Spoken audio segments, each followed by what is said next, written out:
बारिश में अमीर डिजाइनर बहू का गरीब ट्रेन घर का ससुराल।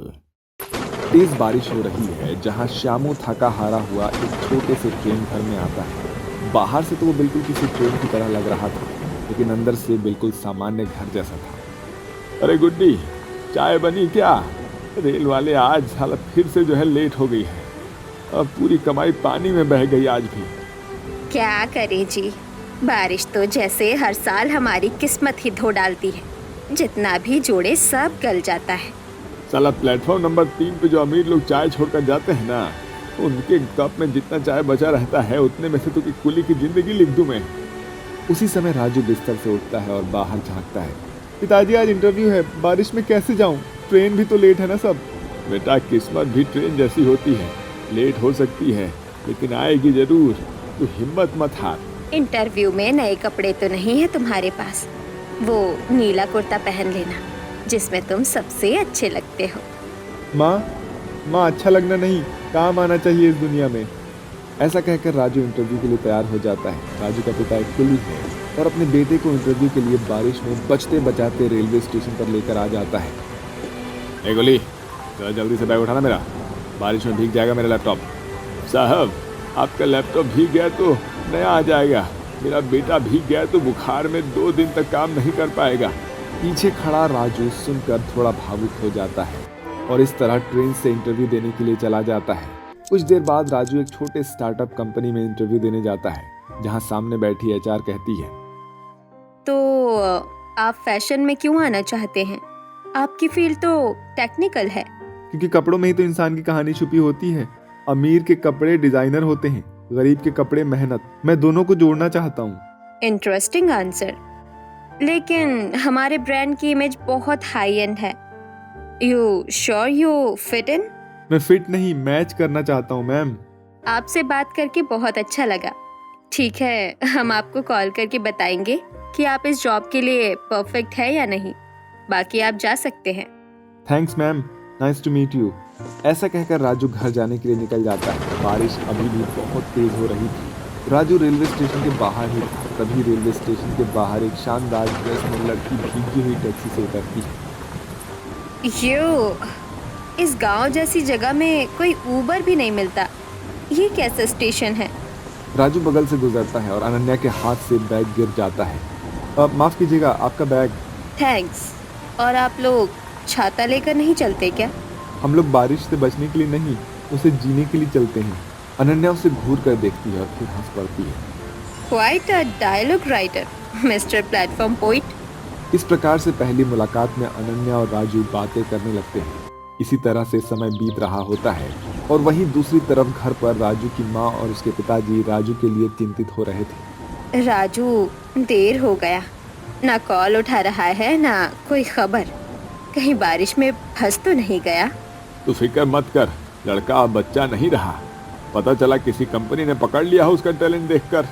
राजू आता है, उसके साथ अनन्या होती है जो थोड़ी गलती से घर तक आ गई थी। माँ, ये मिस अनन्या है, उनकी ट्रेन छूट गई थी, स्टेशन पर अकेली थी, मैंने कहा थोड़ी देर यहाँ बैठा दो। हेलो आंटी जी, बहुत प्यारा घर है, कुछ अलग सा, कुछ असली सा। आप चाय पियेंगी? हमारे यहाँ दूध थोड़ा कम होता है पर प्यार पूरा रहता है। बस वही चाहिए, प्यार वाली चाय। एक और अनन्या राजू के घर वालों से बात कर रही होती है, लेकिन वहाँ पर बारिश बंद होने का नाम नहीं ले रही थी, जिस वजह से अनन्या को आज रात वहीं पर गुजारा करना पड़ता है। घर में थोड़ा सा खाना बना है, रोटी, आलू की सब्जी और गुड़। आप लोग तो होटल से भी बढ़िया खाना बनाते हैं। हमारे पास मसाले कम हैं, पर भूख असली होती है। ओप्स, लाइट चली गई। हाँ बेटी, ये यहाँ की रीत है, लेकिन चांदनी से ज्यादा रोशनी दिलों में होती है। मैं मुंबई से भाग आई हूँ। मेरा नाम है, पैसा है, लेकिन शांति नहीं। तुम्हारे यहाँ सब कुछ असली है। तुम्हारी ये सादगी देखकर तो हमारी झोपड़ी भी महल लग रही है। अगर मैं कुछ दिन यहीं रुक जाऊँ तुम्हारे बीच सीखने को। तुम जैसी लड़की यहाँ। अब डिजाइनर बहू बनने की ट्रेन छूटे तो नहीं। अनन्या को न जाने क्यों राजू का घर कुछ अपना अपना सा लगता है। उसे वो खुशी महसूस होती है जो उसने आज तक महसूस नहीं किया था। इसी तरह अगली सुबह हो जाती है, जहां झोपड़ी की छत से सूरज की किरणें राजू के घर पर पड़ती है। ये कहाँ हूँ मैं? ये जगह इतनी शांत क्यों है? बगल में गुड्डी बैठी है, जो चूल्हे पर चाय बना रही होती है। अरे बेटी, सुबह हो गई। रात को इतनी थकी लग रही थी, हमने उठाया नहीं। माफ करना अगर बिस्तर सही नहीं था। हाँ आंटी, ये बिस्तर तो सोने का लगा। पहली बार चैन की नींद आई है, बिना एसी, बिना हॉर्न, बिना चिल्लाहट के। ये मखमल के गद्दे से भी ज्यादा आरामदायक था। सच में आंटी जी, मैंने आज से पहले ऐसी नींद कभी नहीं ली। हमारे पास कम चीजें हैं बेटी, पर चैन बहुत है। सुन के अच्छा लगा कि तुम्हारी नींद तो कम से कम यहाँ पूरी हुई। कुछ देर बाद श्यामू घर से सब्जियां लेकर आता है। बिटिया जी, अगर हमारे घर की चाय पसंद आई हो तो खाना भी एक बार जरूर चखिएगा। जी जी अंकल जी, क्यों नहीं। जब इस घर में इतना मिलजुल के लोग प्यार से रहते हैं तो खाने का स्वाद तो बेहतरीन ही होगा। मैं सच में बहुत एक्साइटेड हूँ, खाने के लिए भी। इसके बाद राजू की माँ सभी के लिए खाना बनाती है और उसे परोसती है। सो यम्मी आंटी जी, सच में जितना मैंने सोचा था उससे ज्यादा टेस्टी है आपका खाना। मन कर रहा है कि मैं आपका हाथ ही चूम लूं।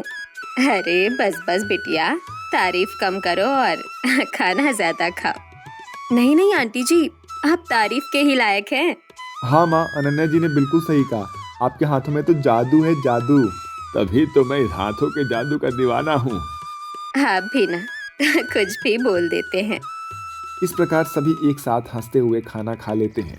ऐसे ही कुछ घंटे और भी हो जाते हैं और अब राजू एक पुराने सिलाई मशीन पर कुछ कपड़ों की मरम्मत कर रहा है।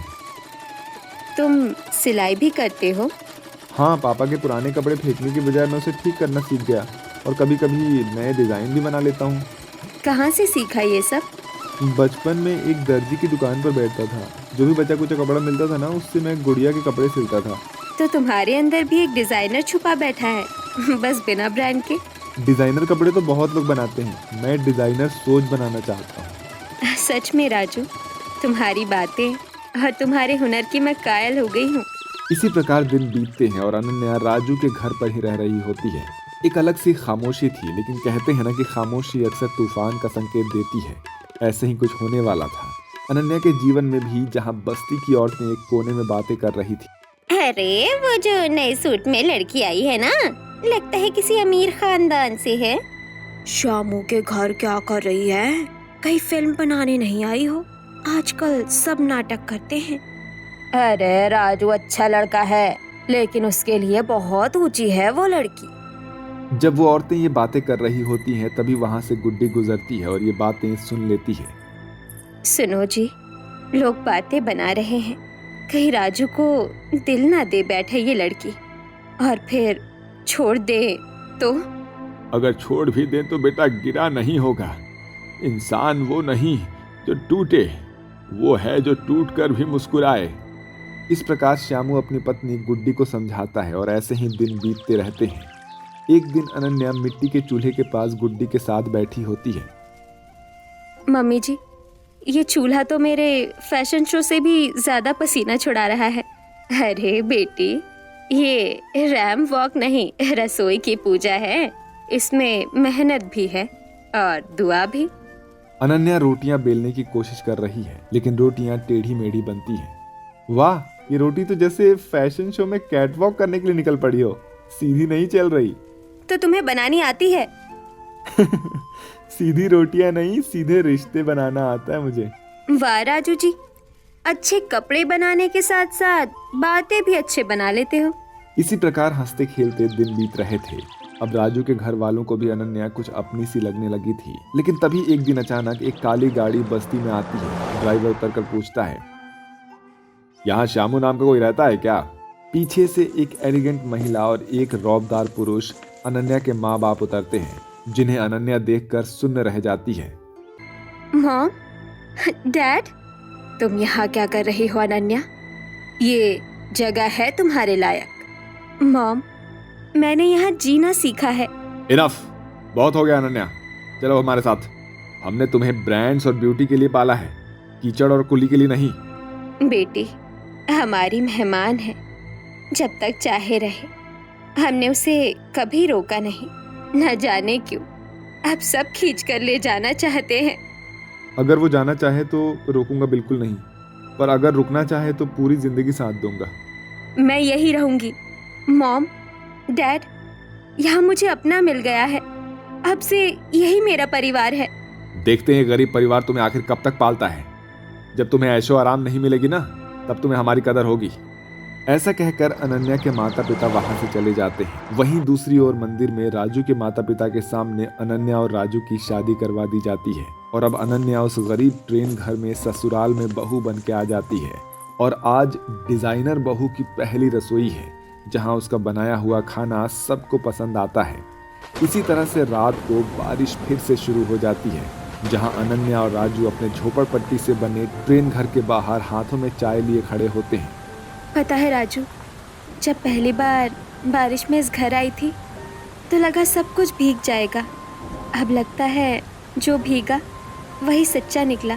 और मैं सोच रहा हूँ कि ये ट्रेन वाला घर अब स्टेशन नहीं रहा, अब ये मेरा स्टार्टिंग पॉइंट है। एक नई शुरुआत बारिश में। अनन्या और राजू को अब ऐसा लग रहा था कि उनकी जिंदगी से सारी परेशानियां दूर हो गई। लेकिन कहते हैं ना कि जब सब कुछ अच्छा चल रहा होता है तो कुछ बुरा ना हो, ऐसा तो हो ही नहीं सकता। उनके घर पर एक नोटिस आता है कि वो जिस ट्रेन में रह रहे हैं उन्हें अब खाली करना पड़ेगा, क्योंकि वो सरकार की संपत्ति है। राजू के बापू, अब हम कहाँ रहेंगे? यही तो हमारे सर पर छत है। भगवान, अगर ऊपर वाले ने हमारे ऊपर इतनी समस्या ढाई है तो उसका समाधान भी वही करेंगे। पिताजी, आप तो रेलवे स्टेशन पर इतने दिनों से काम करते हैं, देखिए ना अगर कोई अधिकारी हमारी सहायता कर सके तो। ठीक है बेटा, मैं देखता हूँ। ऐसा कहकर शामू वहां से चला जाता है। पूरे घर में अब टेंशन का माहौल है। किसी को कुछ समझ में नहीं आ रहा था कि आखिर क्या किया जाए। तभी अनन्या के फोन पर उसके पिता कॉल करते हैं। अनन्या, मैं कहा था ना बेटा, तू बहुत रोएगी, बहुत पछताएगी। देख क्या दिन आ गया है तेरे ऊपर अब। हाँ, तेरे सर पर छत भी नहीं है। पिताजी, यानी आपने ये सब किया है? हाँ, मैंने किया। मैंने जब तुझे कहा था ना कि तुम मेरे साथ चल, तेरी जिंदगी वहां उस 2 कौड़ी के ट्रेन में बिल्कुल नहीं बीतने वाली, बल्कि तू एक हाई क्लास डिजाइनर सेलिब्रिटी है, तो तूने तो उस समय मना कर दिया, मेरी सुनी नहीं। देख, अभी भी वक्त है, मेरे दरवाजे तेरे लिए अभी भी खुले हैं। डैड, आज मुझे खुद पर शर्म आ रही है कि मैं आपकी बेटी हूँ। आपने इतनी गिरी हुई जो हरकत की है, फिर भी कोई बात नहीं, अब आप देखिएगा मैं क्या करूंगी। ऐसा कहकर अनन्या फोन काट देती है और सारी बात अपने ससुराल वालों को बताती है। अनन्या के पिता के इतना कुछ करने के बावजूद भी अनन्या के ससुराल वाले डटकर अनन्या के साथ खड़े होते हैं। दरअसल ट्रेन घर में ये नोटिस आया था कि वो 1 हफ्ते के अंदर इस ट्रेन घर को खाली करके वहां से चले जाएं, लेकिन उनके पास उस ट्रेन के अलावा कोई और घर नहीं था। ऐसे ही कुछ दिन बीतते हैं और राजू हर जगह जॉब के लिए ट्राई करता है, लेकिन उसे कहीं पर भी जॉब नहीं मिलती। ऐसे ही 5 दिन गुजर जाते हैं और एक दिन एक पोस्टमैन एक टेम्पलेट फेंक कर जाता है। अरे ये क्या? इसमें तो लिखा है कि ये एक ड्रेस कंपटीशन है और यूनिक ड्रेस बनाकर कंपटीशन जीतने वाले को 10 लाख रुपए का इनाम दिया जाएगा। साथ ही एक बेहतरीन डिजाइनर कंपनी के साथ काम करने का सुनहरा मौका भी मिलेगा। अरे वाह! अरे बहू, तुम ये पढ़कर इतनी खुश क्यों हो रही हो? हाँ अनन्या, आखिर क्या बात है, हमें बताओ। माँ जी, राजू जी, हमारी सारी समस्या समझिए एकदम खत्म ही हो गई। वो कैसे? वो ऐसे कि हम इस ड्रेस कंपटीशन को जीतेंगे।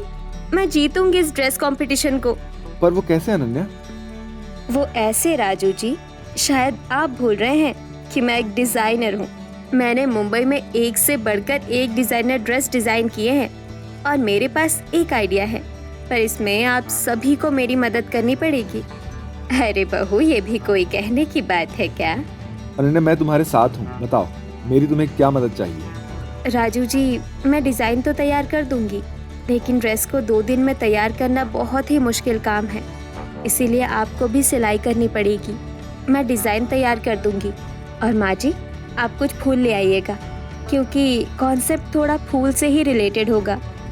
ठीक है बहू, इसके बाद अनन्या अपने कंपटीशन के लिए नामांकन भरती है और उसके बाद घर पर आकर यूनिक ड्रेस स्केच करने लगती है। वहीं उसकी सास बगीचे से तरह तरह के फूल लेकर आती है और राजू अनन्या के बनाए गए डिजाइन के आधार पर उस ड्रेस को तैयार करने लगता है।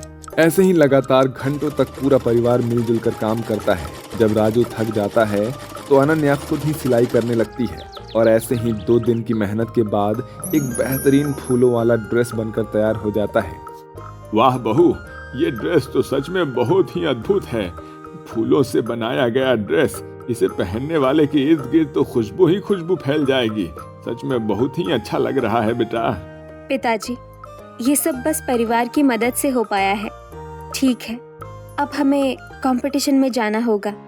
इसके बाद पूरा परिवार कंपटीशन में चला जाता है, जहां पहले से ही बहुत से प्रत्याशी आए हुए होते हैं।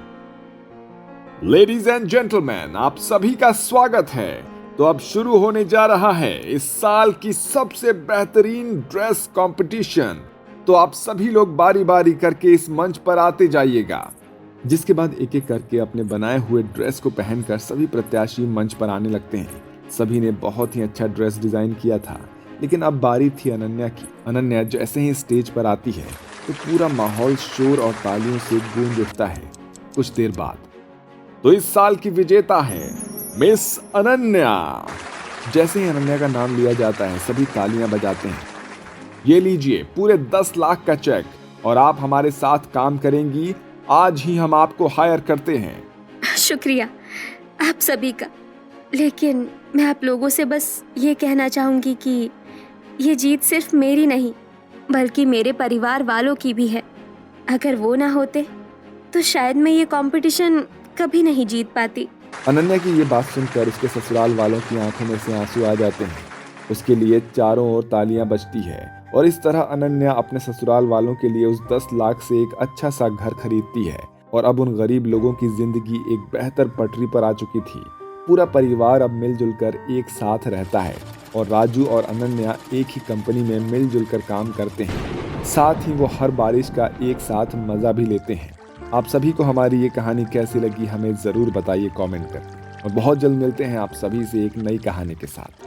तब तक अपना ध्यान रखिए, खुश रहिए, मुस्कुराते रहिए। आधी रात का वक्त था। काले बादलों की गड़गड़ाहट और तेज हवाओं के बीच हवेली के ऊपर बरसात का पानी मानो झरनों की तरह गिर रहा था। छत पर खड़ी गौरी, हवेली की सबसे छोटी बहू, बारिश की बूंदों में भीगते हुए गुनगुना रही थी। मोरनी बागा माँ बोले आधी रात माँ, मोरनी बागा माँ बोले आधी रात माँ। छनन छन चूड़िया, छनन छन चूड़िया खनक गई, देख साहिबा चूड़िया खनक गई हाथ माँ। मोरनी बागा माँ बोले आधी रात माँ, मैं तो लाज के मारे हो गई पानी पानी। सब लोगों ने सुन ली मेरी प्रेम कहानी, मुँह से बात निकल गई बात बात माँ, बात बात माँ। छनन छन चूड़िया, छनन छन चूड़िया खनक गई, देख साहिबा चूड़िया खनक गई हाथ माँ। मोरनी बागा माँ बोले आधी रात माँ। उसके पास उसका मोर मयूर अपने पंख फैलाकर गोल गोल घूम रहा था, जैसे आसमान से बरसते पानी के संग ताल मिला रहा हो। नीचे हवेली के अंदर हालात थोड़े अलग थे। तेज हवाओं से एक खिड़की का शीशा खुल गया था, जिससे पानी ड्राइंग रूम में भरने लगा था। हे भगवान, ये क्या हो रहा है? कोई है? फर्श पर पूरा तालाब बन गया है। अचानक रिद्धिमा की चप्पल फिसली और वो जोर से गिर पड़ी। उसकी चीख सुनकर सास और घर के बाकी लोग दौड़े। ऊपर से गौरी का गाना सुनाई दे रहा था और रिद्धिमा की झुंझुलाहट और बढ़ गई। माँ जी, देखिए ना, ये आपकी छोटी बहू छत पर नाच रही है और इधर हमारा घर तैरता जा रहा है। आप उसे समझाते क्यों नहीं? वो अपने दिन भर मोर के साथ नाचती गाती फिरती है। गौरी ने आवाज सुनी और दौड़ती हुई नीचे आई। उसके कपड़े भीगे हुए और हाथ में मयूर का एक लंबा पंख था। जिससे वो पानी झाड़ते हुए भागी। अरे भाभी जी, आप ठीक तो है ना? चलिए मैं पहले खिड़की बंद करती हूँ, फिर फर्श सुखाते हैं। गौरी ने देखा कि खिड़की का शीशा टूटा हुआ था जो बंद नहीं हो पा रहा था। उसने तुरंत पास रखी एक लकड़ी, एक रबर का टुकड़ा और अपनी दुपट्टे की गांठ का इस्तेमाल करके जुगाड़ से शीशा कसकर बंद कर दिया। अरे वाह गौरी बहू, तू तो सच में बड़े काम की है। कोई मिस्त्री बुलाए बिना ही खिड़की ठीक कर दी। काम की माँ जी, ये सब जुगाड़ू हरकतें हैं। अमीर घर में ऐसे टोट के शोभा नहीं देते। और ये देखिए, फर्श गीला हो गया, मेरी महंगी साड़ी खराब हो गई। गौरी ने बिना कुछ कहे झाड़ू और कपड़ा उठाया और फर्श साफ करने लगी। मयूर उसके पीछे पीछे घूमता रहा, मानो मदद करना चाहता हो। भाभी जी चिंता मत कीजिए, फर्श सूख जाएगा और आपकी साड़ी भी मैं संभाल दूंगी। अमीर जेठानी रिद्धिमा, जो करोड़पति बाप की बेटी थी और हर बात में अपने रौब का एहसास कराती थी, रिद्धिमा को इस मोर और गौरी की जुगाड़ हरकतें बिल्कुल भी नहीं भाती थी। वो अक्सर ताने कसती। रिद्धिमा ने गुस्से से गौरी को देखा, फिर मयूर की तरफ इशारा करते हुए बोली, और ये मोर, इसे भी कहो कि घर से बाहर रहे। ना जाने क्यों इसे हवेली में रखने की इजाजत दी गई है। पंख हर जगह बिखरते रहते हैं।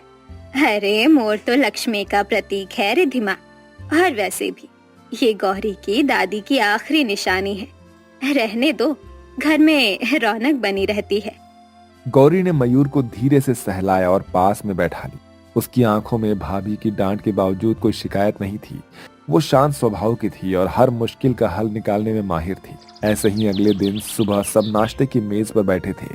सास, देवर और घर के बाकी लोग मौजूद थे। गौरी ने नाश्ता परोसा और मयूर को बगीचे में छोड़ दिया। गौरी, कल रात खिड़की ठीक करने का जुगाड़ सही किया तूने, वरना पूरा ड्राइंग रूम डूब जाता। वैसे जब तक तू छत पर मयूर के साथ थी, नीचे तो तालाब बना हुआ था, लेकिन तेरे जुगाड़ ने वो मुश्किल भी तुरंत में हल कर दी।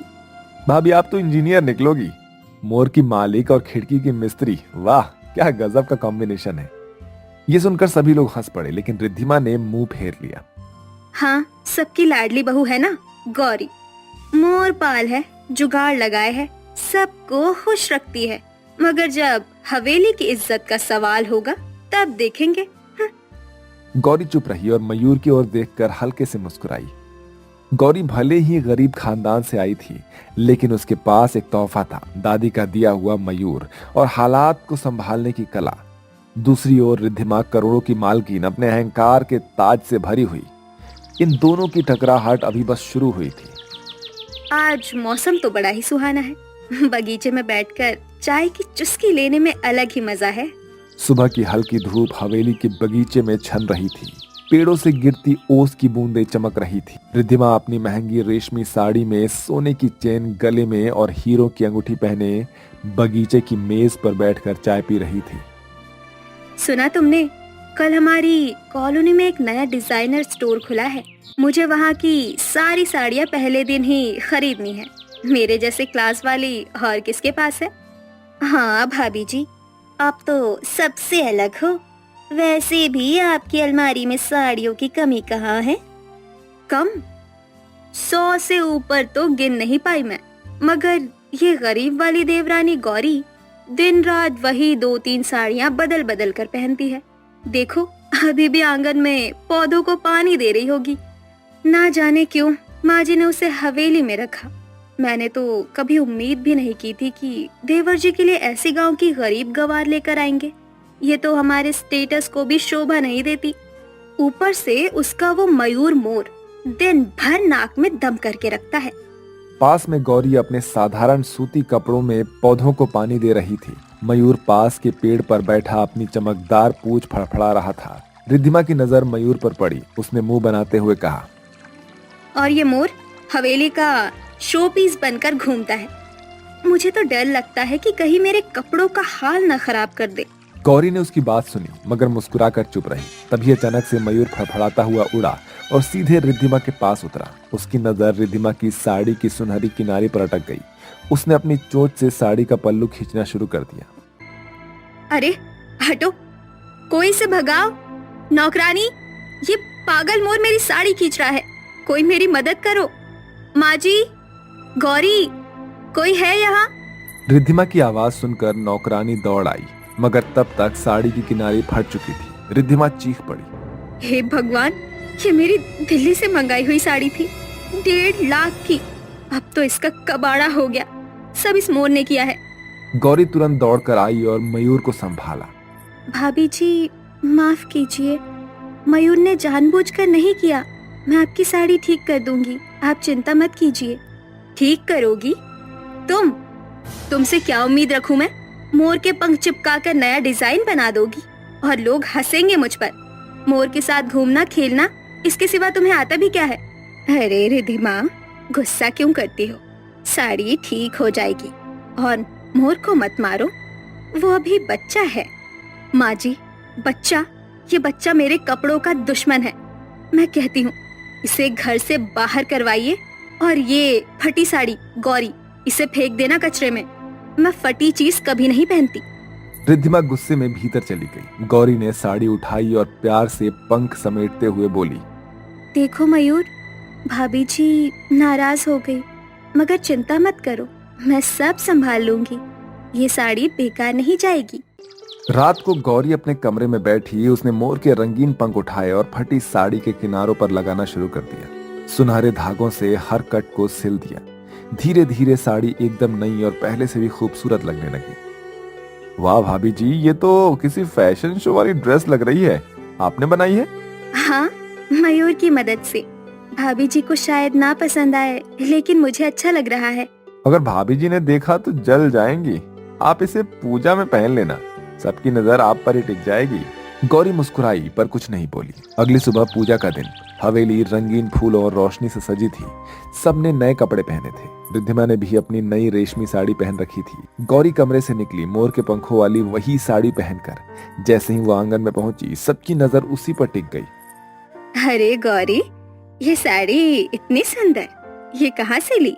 माँ, ये वही साड़ी है जो भाभी ने फेंकी थी। गौरी भाभी ने इसे नया बना दिया। अरे वाह, ये तो किसी बड़े डिजाइनर की साड़ी जैसी लग रही है। कितनी महंगी होगी? रिद्धिमा दूर खड़ी सब सुन रही थी। उसका चेहरा उतर जाता है। मैंने ही तो इसे फेंका था और आज सब इसकी तारीफ कर रहे हैं। शायद मैं ही पागल थी। ऐसे ही वक्त बीतता है और एक दिन दोपहर का वक्त था। हवेली के बरामदे में सास अपने झूले पर बैठी थी।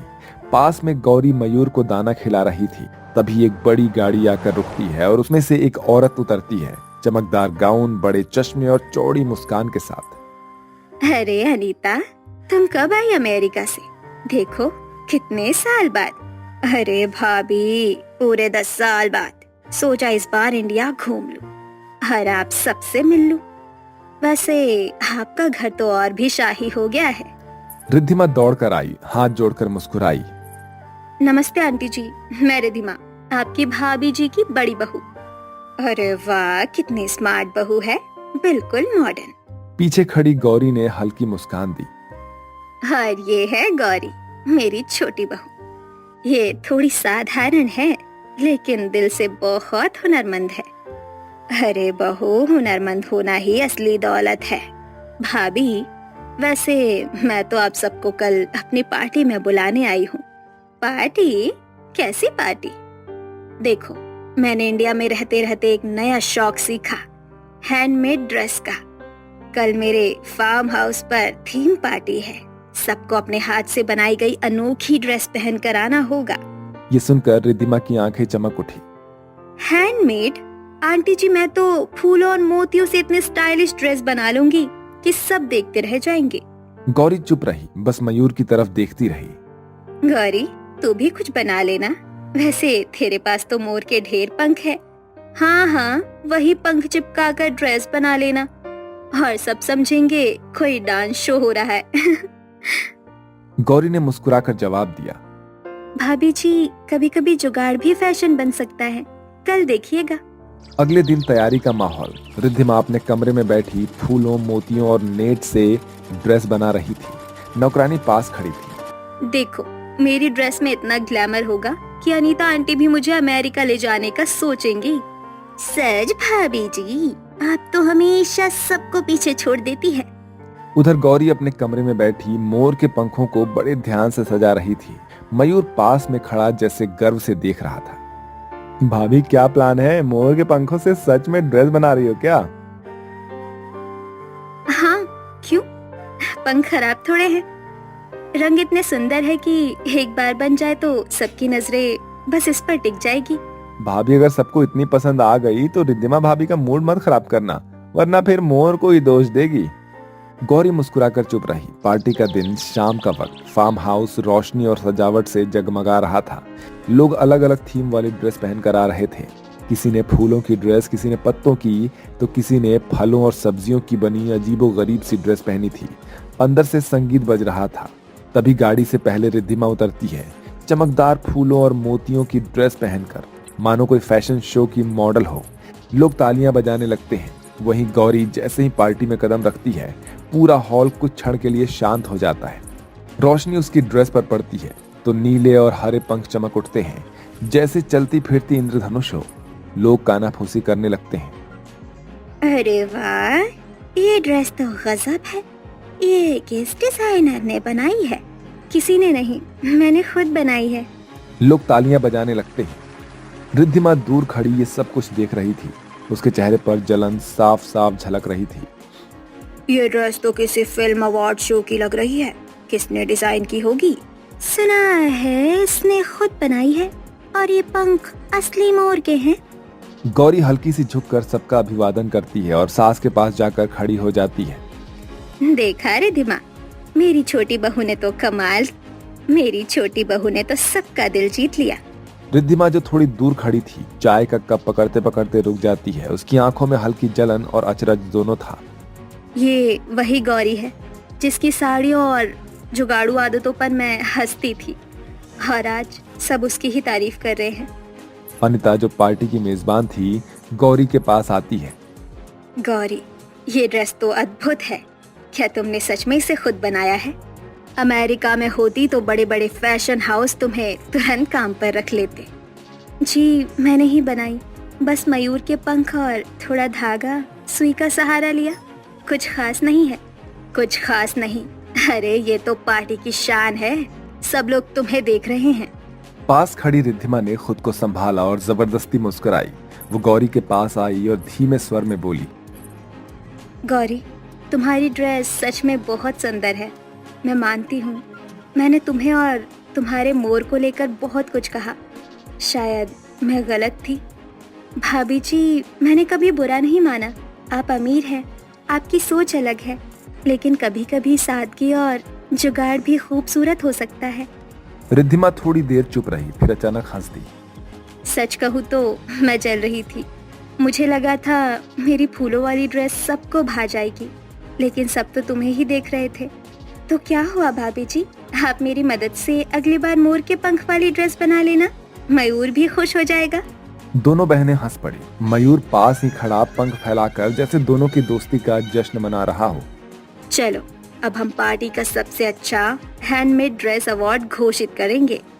सभी लोग उत्सुक हो गए थे। अनीता ने मुस्कुराते हुए गौरी का हाथ पकड़ा और बोली, और ये अवार्ड जाता है हमारी जुगाड़ू बहू गौरी को, जिसने मोर के पंखों से एक ऐसा डिजाइन बनाया है जिसे कोई भूल नहीं पाएगा।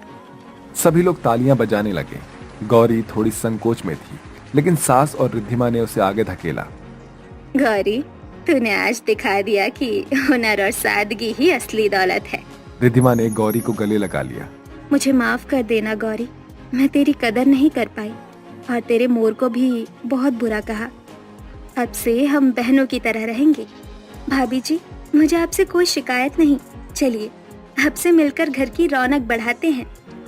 मयूर ने जैसे इस पल को खास बनाने के लिए अपनी पूंछ फैलाई और जोर से पुकारा। सभी हंसने लगे। पार्टी का माहौल हल्का और खुशगवार हो गया। दोस्तों, कभी कभी रिश्ते अमीरी गरीबी, तानों या अहंकार से नहीं, बल्कि छोटी सी समझदारी और हुनर से बदल जाती है। न सिर्फ एक ड्रेस बनाई, बल्कि दो बहुओं के बीच की दूरी भी मिटा दी। हवेली में अब न बारिश डराती थी, न मोर के पंख, क्योंकि अब वहां बहनों जैसा प्यार बस गया था। तो दोस्तों, आप सभी को हमारी ये कहानी कैसी लगी हमें कमेंट करके जरूर बताइए, और इसी तरह की बेहतरीन कहानियों के लिए हमारे इस चैनल को अभी सब्सक्राइब कर दीजिए। मिलते हैं एक नई कहानी के साथ।